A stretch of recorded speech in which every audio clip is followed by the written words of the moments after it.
gatas, ayaw ng dede. Ubusin na, Kylie, ang gatas mo. Masayang na naman ang gatas mo. Tulog na ang baby Kylie namin. Tulog na. Yan, maaga siyang matutulog ngayon. Kasi hindi natulog ng tanghali. Yan, very good. Matutulog na ang bata.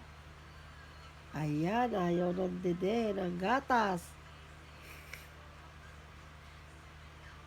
Matutulog na si Kylie. Ayaw nang ubusin ang gatas. Sayang na naman ang gatas. Tulog na si Kylie. Thank you for watching.